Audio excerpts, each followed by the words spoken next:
Il y a quelque chose dont je ne parle pas beaucoup dans mes vidéos YouTube, mais dont je parle beaucoup, notamment aux personnes que j'accompagne. Quelque chose qui joue un rôle prépondérant dans la compréhension de l'ego et des moments justement où l'ego agit sur nous et donc nous impacte, va impacter donc notre manière de décider certaines choses, notre manière de comprendre le monde aussi, c'est le sommeil. Le sommeil, ça va vraiment impacter énormément. Je ne saurais même pas mettre l'emphase suffisamment par rapport à ce sujet, mais le sommeil va impacter énormément déjà à quel point notre ego va prendre de la place dans notre quotidien, naturellement. C'est-à-dire que même pour quelqu'un qui va être guéri, éveillé, tout ce qu'on veut, s'il y a peu de sommeil pendant quelques jours durant, par exemple parler de 5-6 heures de sommeil par nuit sur quelques nuits consécutives, alors progressivement on va avoir la petite voix de l'ego qui va revenir naturellement au galop, qui va venir nous impacter, nous empêcher de pouvoir déjà être au top de nos compétences. Pourquoi ? Parce que déjà, il y a un affect sur les capacités cognitives d'un individu en fonction du nombre d'heures qu'il dort. C'est-à-dire que bien sûr, il y a des individus qui vont pouvoir dormir 6h30, 7h sans que ça n'affecte leur capacité cognitive parce que c'est un nombre d'heures qui est suffisant pour eux. Mais la grande majorité des individus vont avoir besoin de 7h30 jusqu'à parfois pour certains 9h de sommeil pour pouvoir bien se porter. D'accord ?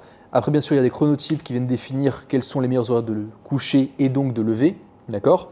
Mais sans rentrer dans le détail par rapport à tout ça, il faut savoir une chose, c'est que dans l'absolu, pour l'écrasante majorité des personnes, il va y avoir un impact sur les capacités cognitives en fonction du nombre d'heures en moins qu'il y a par rapport à notre nombre d'heures optimal de sommeil.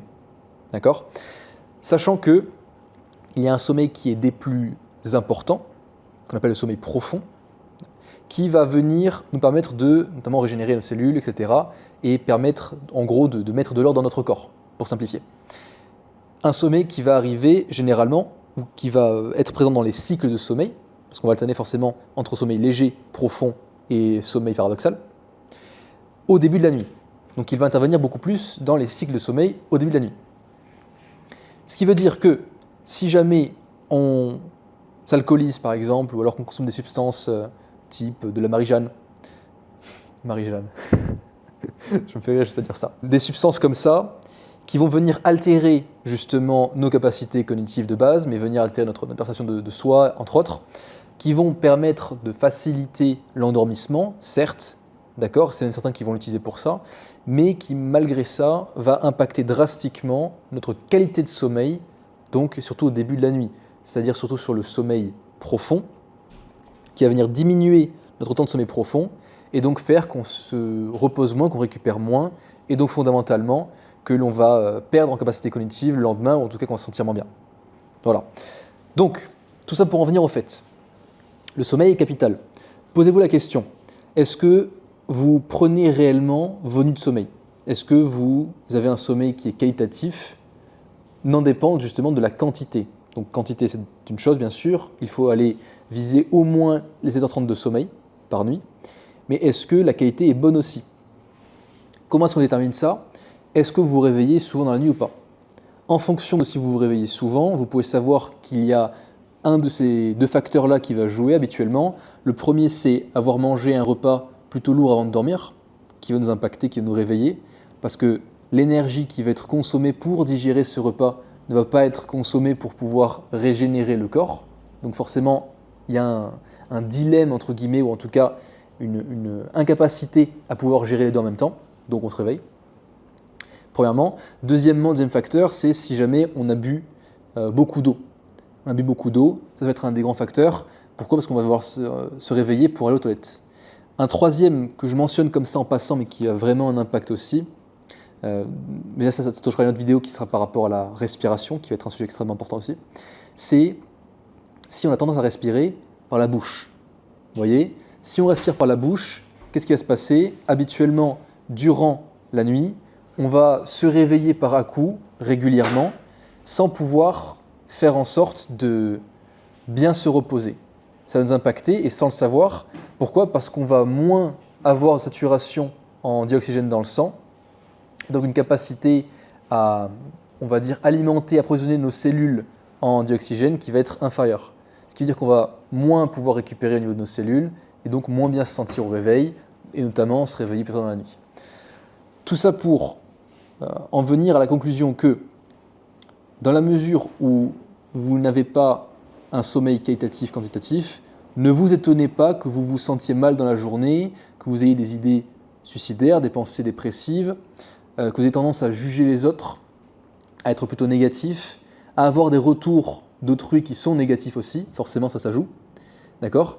Et à voir que votre tentative, si elle existe, de travailler sur vous-même, sur vos blessures, etc., va être parasitée, d'accord ? Elle va être mise à mal par le fait que votre sommeil, qui est un des outils fondamentaux de bien-être de l'être humain, c'est partie des besoins primaires, même dans la pyramide de Maslow, va être corrompu.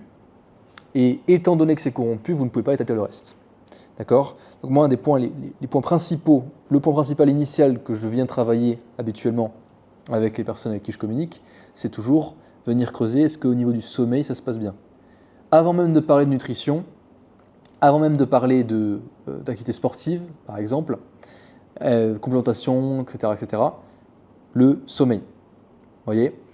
Il y a quelque chose qui a été discuté dans un podcast qui a été fait avec un professeur-chercheur de l'Université de Bordeaux avec Flavio Diono, le podcast par rapport à la santé. J'ai oublié le nom du podcast, il faudra que je le mette en description, je donne la ressource donc, qui parlait du fait qu'il y a une tendance chez les jeunes de nos jours, je dis ça comme si je n'étais pas jeune, mais bon, je suis jeune aussi, mais ça ne s'applique pas à moi en tout cas, qui va être de venir dépasser sur son quota de sommeil, donc tirer sur la corde en semaine, c'est-à-dire se coucher tard, se réveiller tôt.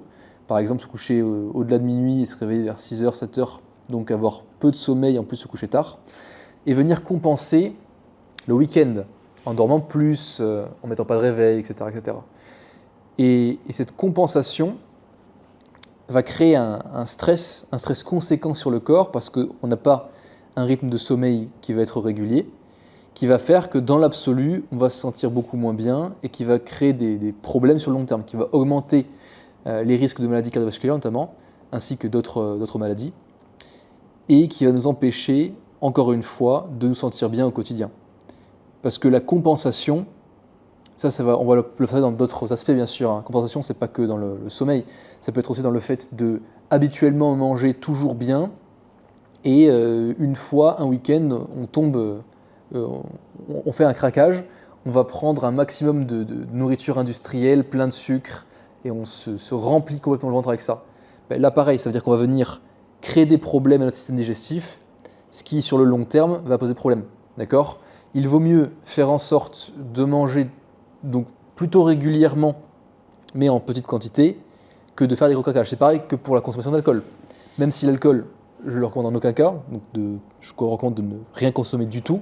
Si vous étiez amené à en consommer, idéalement, ce serait de manière régulière, donc pas tous les jours, mais si c'est une fois par semaine, par exemple, une fois par semaine, mais en petite quantité, donc un verre, 2 maximum, et en tout cas plutôt que d'en faire une fois par mois, mais de se murger complètement.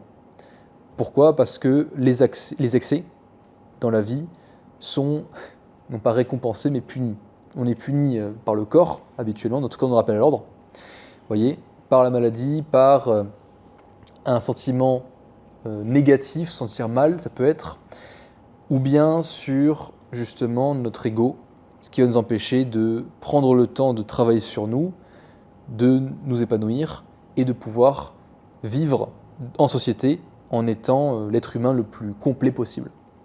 Parce qu'encore une fois, pour faire en sorte de faire sentir bien les gens, il faut être capable de se sentir bien par soi-même. Vous voyez, pour entretenir une relation amoureuse notamment, il va être impératif que de pouvoir être bien par soi-même. Si on vient chercher du réconfort ou justement une safe space, un espace où on est à l'aise chez un autre individu, sans pouvoir le faire par soi-même, ce sera voué à l'échec. Voilà, à bon entendeur, vous en savez plus sur le sommeil.